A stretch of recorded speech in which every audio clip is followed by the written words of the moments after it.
vola angwela o veteranu hoi tabua agi do talitaina na barongo na Bula FM na bandu na sere Bula alang gonoa ilutoka do talita ka na Bula FM berarti na bandu na sere ni Bula binaka nan reke ngosa Bula FM nga na kasi nalang gosa mundu achiwe na Bula FM na bandu na sere nusuri ni Bula binaka nalang go Jerry yang melambasa do barongo na Bula FM number 2 Bula FM number 2 and 7. In the news tonight, Fiji launches displacement guidelines. Measles vaccination teams harassed.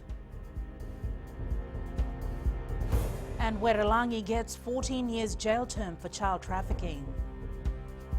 From the studios of FBC Suva, Jackie Spate. The government has been praised for again taking a leading role in the world, this time with the launch of the Fiji's displacement guidelines. This new guideline is one of the world's first and is expected to set precedents for all countries, but most importantly for the Pacific Island nations. This is the second government guideline following the launch of the planned relocation guideline earlier. Indra Singh has more from COP25 in Spain. The ever-increasing problem of climate change and its impact on human lives has seen the Fijian government today unveil its latest guideline to safeguard people. When the displacement of people occurs due to a disaster event or a set of unforeseen interrelated circumstances, it is very important to have guidance on the roles of government and non-state actors in assisting those in need. We must also be clear that when displacement events occur, it is not a state-led process like planned relocation. It can be sudden and unexpected. As a result, we need to institutionalize an understanding of, 1, how to intervene to support the most vulnerable, and 2, how to reduce the drives of displacement. The displacement guideline sets out roles and responsibilities for managing climate and disaster-related displacement events. With several settlements having already been relocated and about 40 in the pipeline to be relocated in the near future, Syed Kayum says it is paramount to protect Fijians who are vulnerable. That both the planned relocation and displacement guidelines are more than just guidance. They are part of a larger push from within government to improve our foresight of risk.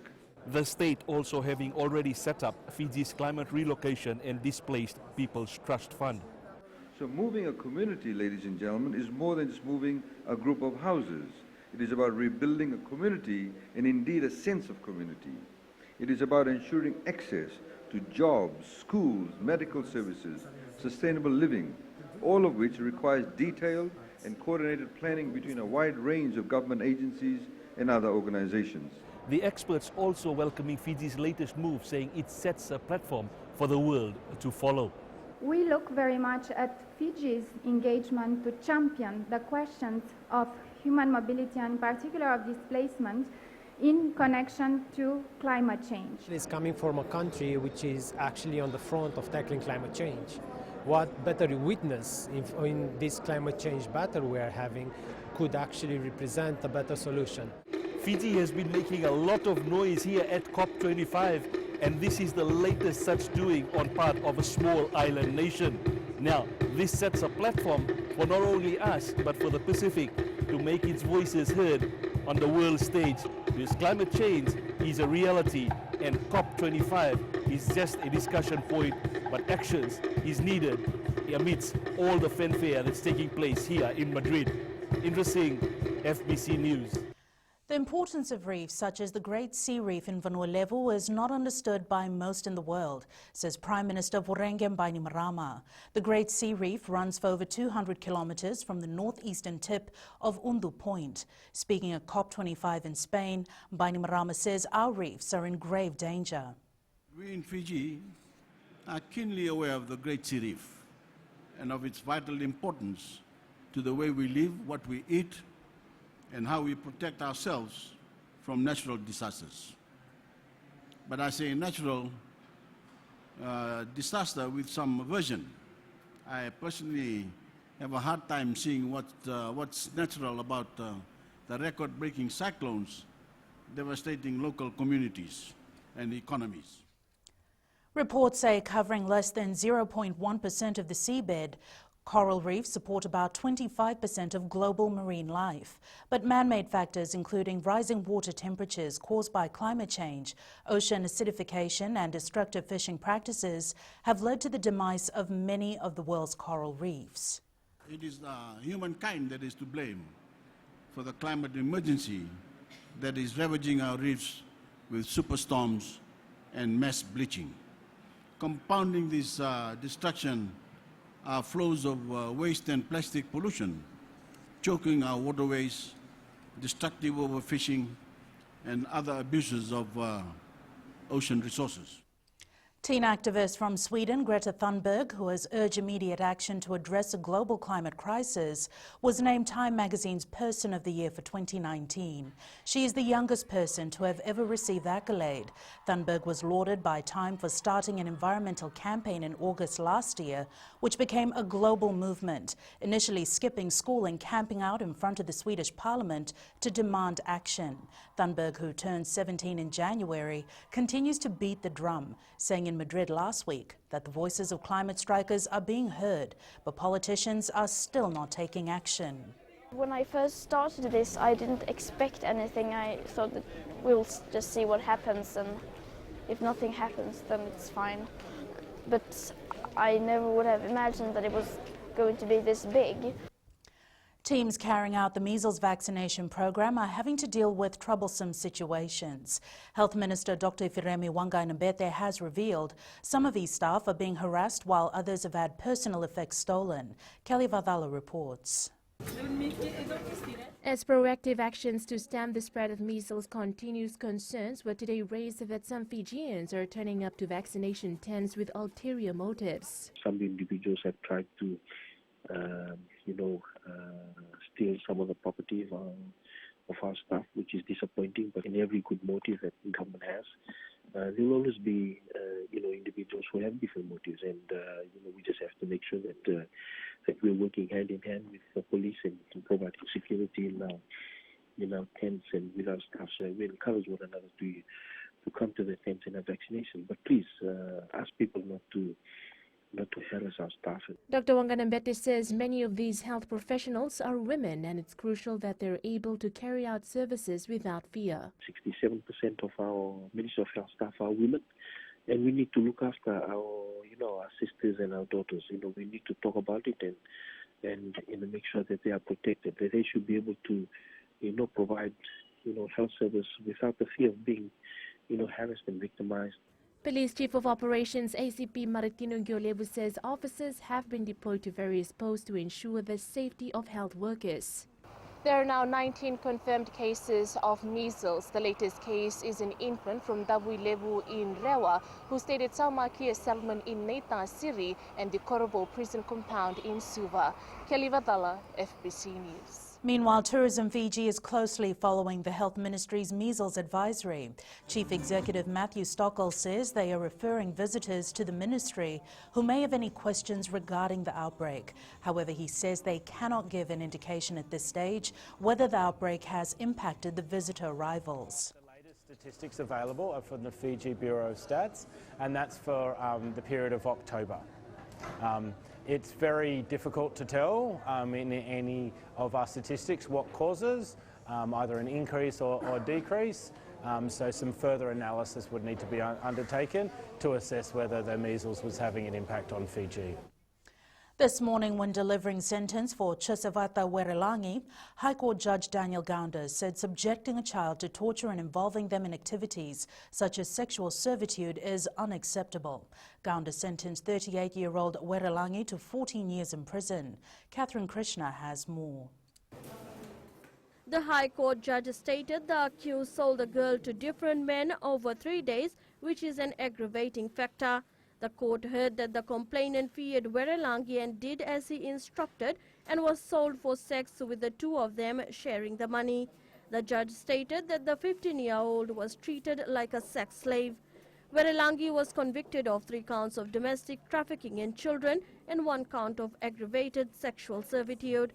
The court heard that in July 2015, Werelangi threatened and forced the 15-year-old girl to enter into or remain in sexual servitude.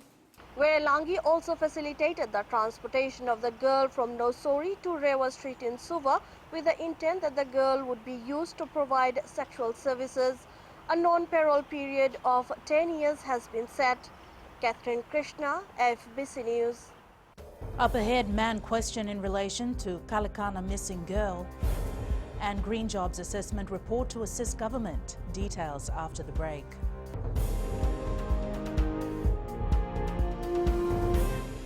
Hi, Bula. I'm Selai from Nandi. I love Gold FM, only the classic hits. Hi, my name is Sotiama here in Ba. We love listening to Gold FM, only the classic hits. Bula, I'm Miri. I'm from Lotoka and I love Gold FM because they play all my classic hits. Hi, my name is Fiona from Tavua and I love listening to Gold FM, only the classic hits. Hi, I'm Ini from Raki Raki. I love Gold FM. A man has been questioned and released in relation to the disappearance of 3-year-old Tale Raikandroka from Kalakana in Lami. Police confirm forensic tests have been conducted on items gathered by investigators from the man, who is a relative of the missing child. Tale was last seen on November 30th at a home in Kalakana village. Villagers and police continue searching for the missing girl. 106 families have lost their homes due to fires so far this year. During the pass-out parade yesterday, the National Fire Authority said they've attended to multiple structural fires that could have been avoided if precautionary measures were taken. Koroi Tandulalo reports. The National Fire Authority reiterates that safety is everyone's responsibility. Firefighting is only effective if we receive early information, so that has been one of the issues. Members of the public usually say that they're not sure of the number to call, but the quickest way to get to NFA is to call 910. NFA Chief Fire Officer says majority of the incidents recorded this year are due to electrical faults. With regarding to our stats for the causes, the most cause that we had is electrical fires, which composed of 32% of the total structural fire that happened. And the second one is the arson. The NFA attended to a total of 158 structural fires last year compared to 106 so far this year. Of the 158 incidents last year, 145 were residential fires. Koroi Tandulala, FBC News. The new Green Jobs Assessment Report will assist the government achieve its policies, priorities and climate development goals. It looks at the struggle to create more jobs in environmentally friendly industries. Chosai Nanunga with the details. The Permanent Secretary for Infrastructure highlighted that more needs to be done to address the issue of climate change, even though Fiji is classified one of the lowest carbon emission contributors. The Fijian government developed Fiji's low emission development strategy. This strategy is also a blueprint for a clean energy future. It is the vehicle that will take Fiji to net zero emissions by the mid-century. The consultant for the Green Global Growth NGO, Peter Johnston, says Fiji's population has grown steadily in recent years, but a lack of current data made identifying the green employment status of Fijians difficult. At the time in which this was written in late 2018, we still didn't have a full assessment of the census from 2017. A lot of that data had not been analyzed. A lot of employment data, which I believe is available now, was not available then. The Australian government has pledged to continue supporting Fiji in the fight against climate change. In 2016, Australia has supported 100 women from across the Pacific in negotiation, communication and leadership training to raise their voices in creating international climate change policy, including women from Fiji. The report also confirmed that men dominate the overall labour force in Fiji, and more needs to be done to address unemployment, which now sits at 4.5%. Chosai Nanuga, FBC News. To provide young people with the best opportunities in life, the National Youth Training Centre in Valilevu is planning to add life skill training courses to its music courses. 41 musicians graduated from the centre today, and the Ministry of Youth and Sports says they are looking at repackaging the current program. Abinisa Wangarandovo reports. The centre is under the Youth and Sports Ministry and hopes in future to target youth employment growth and issues relating to young adults. These are certain areas in terms of immediate concern that are worrying our youths nowadays and also becomes a national interest, like drug issues, unemployment, and also violence against women. Instruction in financial management will also be implemented at the center. After graduating, most of them may get a formal employment, but some may get self-employed. So in terms of the financial bit of business or entity, we're also targeting these life skills and other skills to be taken in the center. Meanwhile, the Employment Ministry has also emphasized that they continue to empower youths through government incentives. When you leave the Youth Training Center of Valelevu today, please do spread what you have learned and encourage your brothers and sisters in your communities to take advantage of what government has to offer in terms of empowerment and upskilling. A good percentage of graduates from the National Youth Training Center are now in the military, police and Fiji Correction Band, while some are now teaching music classes. Apinisa Wagarandobu, FBC News. And it's business time now with Koroi. Thanks, Jackie. Coming up after the break, visitor arrivals number for 2019 looks healthy. And in growing Fiji, St. Christopher's Home receives financial assistance for a project. Stay with us.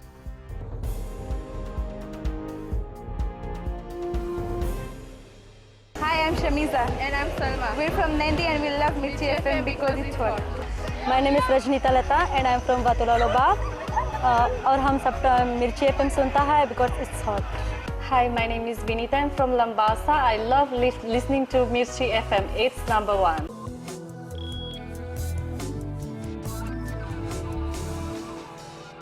Leading business visitor arrivals this year will most likely surpass Fiji's entire population. This was revealed during the Tourism Industry Day held on Denarau. Philippe Naikaso reports arrivals have grown over the years, with 2018 recording more than 870,000 visitors. It's a milestone achievement for the country, and Tourism Fiji anticipates visitor arrivals this year will reach 900,000. That means for the first time we will attract more international visitors to Fiji this year than there are people in the country, and I think that's a really significant milestone for Fiji. Arrivals from New Zealand increased by 4%, North America showed an increase of 12%, and Japan had a huge increase of 31%, while Singapore was up 10%. It touches so many parts of our economy and all the services that government provide. Of course, our industry operators and partners who run their fantastic hotels and resorts, our service providers, our attractions, our transport operators have all had a huge role in providing such world-class visitor experiences. The government, through the Fijian Tourism Act 2021, aims to achieve a $2.2 billion industry in 2 years' time. They also want to open our shores to new and high-value markets. This is why we're all here today, to understand how the global tourism landscape is evolving. The minister also adds that Fiji's tourism industry contributes significantly to our economy and is the largest foreign exchange earner. Philippe Naikaso, FBC News. Sharon from HFC Bank joins us now with the latest from the stock markets. Let's look at the latest from the Forex market. Stocks and treasuries in the US were on a rise, while the US dollar fell after the Federal Reserve left interest rates unchanged at 1.75%. The latest US economic data supports no change in interest rates.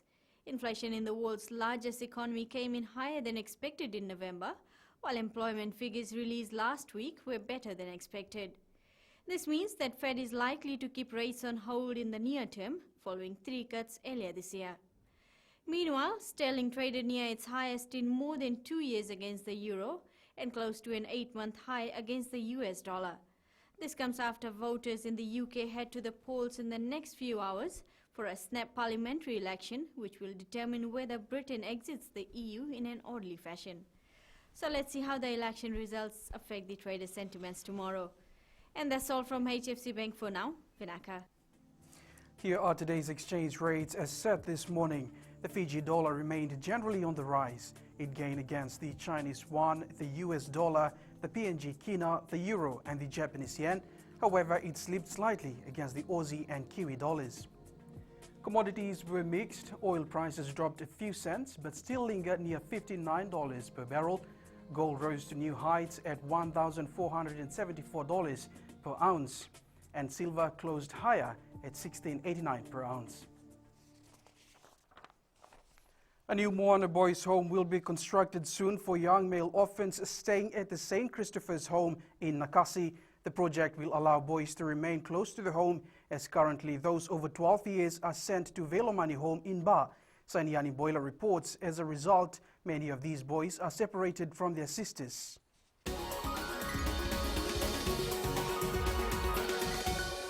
The new dormitory will cater for 12 boys. They have been their life because they have been with us. They are uprooted again. And the other major problem that we see, they have left behind their sisters and remain. So for the 6 years that they are away from their sisters, it's hardly that they see their sisters. Sister Carlos says the financial help by the Hotels and Tourism Association today will help in the first phase of the project. It cost us 1.3 million. So this 25,000, it will directly donate it for the building. Yeah. So we will be building in 3 stages. We hope that bringing the information that the St. Christopher's home needs assistance to start construction on the Moana Boys home will let the rest of Fiji know that there is a need. And that's the main reason that we supported it. Work on the project will begin next month. Sainiani Boila, FBC News.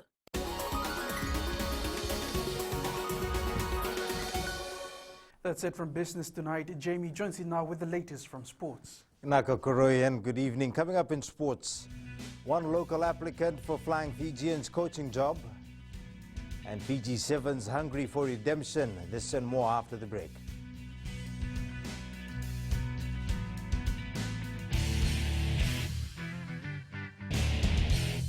Angkuela o veteranu, ako Tavua. Ako do talitay na nabarong na Bula FM, nambando na seri. Bula, ang gono, ilutoka do talita ka ng Bula FM, berarti nambando na seri. Ni Bula binaka, nanreking ko sa Bula FM nga, nakasi. Nalang ko sa mundo achievyo ng Bula FM, nambando na seri nusuri. Ni Bula binaka, nalang ko Jerry, yang melambasa, do barong ng Bula FM. Bula FM, number.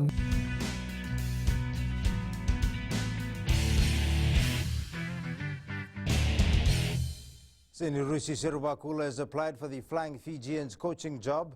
This was revealed by Fiji Rugby Union Chief Executive John O'Connor today. While not confirming the number of applications received, O'Connor only reveals that the majority of applicants are from abroad. Applications for the position closes tomorrow. Good quality candidates who've asked that we do not reveal their names until the process is completed and it is successful. So we respect their views because most of them are still in coaching positions. So it's very difficult. Overseas, yeah. The challenge now for the Fiji men's 7 side is to turn things around in Cape Town and get their series campaign back on track. Speaking from South Africa, head coach Gareth Baber says they may be written off for now, but Fiji has an uncanny ability to bounce back. The USA are eager to get their season back on track as well, having finished 8th in Dubai. The side is also hungry for their first World Series win after finishing 2nd last season. And one man they will be relying on to help them achieve that goal is 7-speed merchant Carla Niles. On the back of a tournament win and playing host this weekend, South Africa know 2 world teams will come out guns blazing against them in Cape Town. Coach Neil Powell obviously happy with the ideal start to the series, but says they'll be playing for much more this weekend. As we inch closer to Tokyo 2020 Olympic qualification rounds, Team Fiji chef de mission Patrick Bauer says the postponement of tournaments due to the current measles outbreak isn't ideal for Team Fiji. However, he believes at the current level of competition, it should not have too much of an impact. Faria Begum has more. Despite a number of postponed tournaments, Patrick Bauer says there won't be any major impact. Teams have already put in place some of their competitions, and hopefully the ban from getting together in groups and so forth by the government won't be for too long. Fiji Sports Commission Chair Peter Maisy says he is glad many of the sporting organizations have heeded the Ministry of Health's advice and postponed tournaments. The majority of sporting bodies have cancelled their tournaments, and it gives fair warning that if anything happens, there's a huge economic cost. And we've already seen that in having to quarantine our football team in Noumea. Ministry of Health Head of Health Protection Dr. Alicia Sahu Khan has also commended those sporting bodies who are following the ministry's advice. And we're very thankful that they're very supportive going forth in the response to this outbreak and postponing sporting tournaments for the next 2 months. Most Olympic qualification rounds for various sporting bodies were scheduled between late December and early February. Faria Begum, FBC Sports. Manchester City's Gabriel Jesus scored a hat-trick in their 4-1 win against Croatian club Dinamo Zagreb in the Champions League this morning. The Group C game saw City come from behind to win away from home. To cricket, and to say tonight's first test will be heated between the All Blacks and Australia is an understatement. With temperatures expected to reach 50 degrees in Perth, the Aussies are hoping the conditions will play in their favour.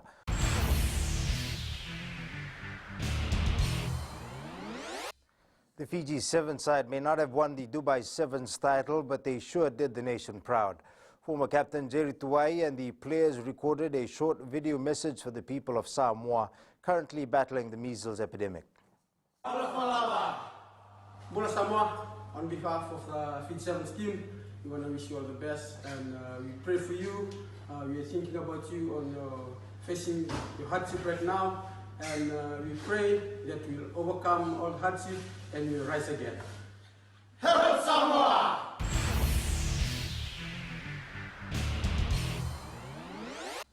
That's it from sports. In Weird and Wonderful later on, police in India are using a creative way to deter speeding drivers. That's coming up.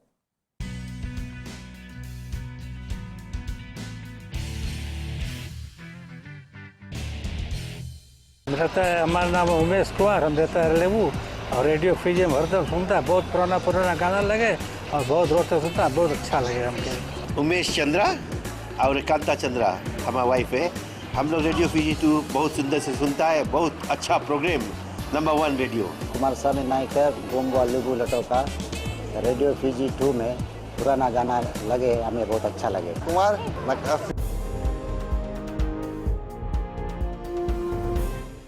In New Media tonight, we take a look at the top 5 oversaturated Instagram sites in the world. And Kritika joins us with the latest from weather.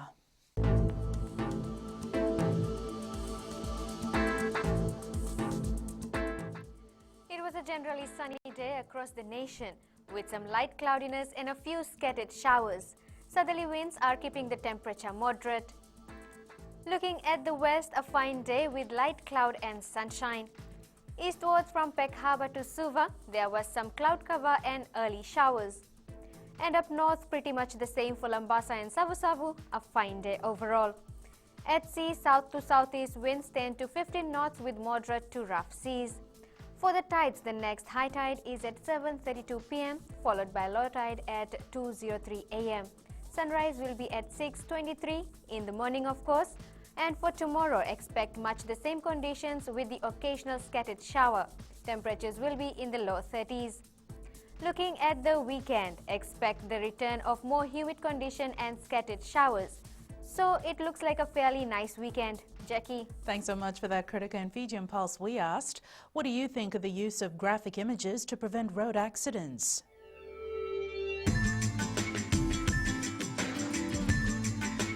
I think it'll drive the message home.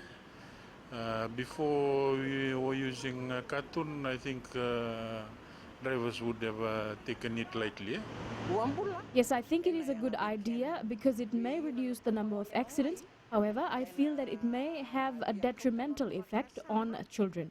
It will be very effective because I'm a driver myself, and I believe the biggest problem is road courtesy. A lot of people don't have any road courtesy at all, and they'll jut out. Taxi drivers are amongst the worst. They'll just jut out anywhere and anyhow they want to. Yes, I think it will be useful because it will help the drivers informed decision. It's a good idea to show graphic pictures. This will make sure drivers are more vigilant while driving on our roads. Yes, this type of awareness will surely help reduce road accidents. In the world of the weird and the wonderful, police in India are dressing up mannequins as traffic cops to fool drivers into slowing down. Recapping the main stories for tonight, Fiji launches displacement guidelines, measles vaccination teams harassed, and Weralangi gets 14 years jail term for child trafficking. For these stories and others, tune in daily to our sister radio station Gold FM. Our poll question we're asking, do you think Fiji made a good start to its 7 Series campaign? Visit our FBC website to answer. Our shot of the day, Madrid, Spain, where world leaders, including our Prime Minister, have gathered for the Conference of Parties 25. The leaders have 2 more days to make decisions on how to combat climate change threats. And you can send us newsworthy pictures and videos on email fbcnews@fbc.com.fj, via Facebook page FBC News, our Twitter page at FBC_news, or hashtag FBC News. That was the FBC News for tonight. From the team and I, stay safe. Good night.